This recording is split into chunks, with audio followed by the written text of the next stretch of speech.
আমার আম্মা এই কেকটা বানিয়েছে আজকে।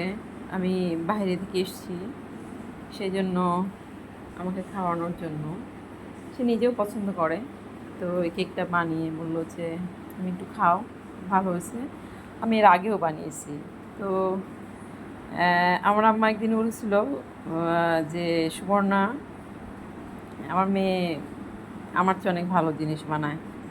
আমার হাতে মাঝে মাঝে কেক হয় না, এটা আমার আম্মার হাতে বেশ আলহামদুলিল্লাহ অনেক সুন্দর কেক হয়েছে। একটা মুরব্বী মানুষ, সে শখ করে, এখনও সে শখ করে এটা বানায়। এটা অনেক বড় জিনিস।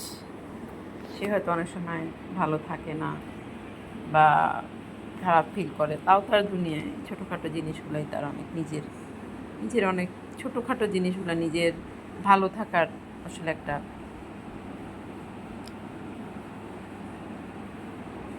অবলম্বন, আর কিছু না।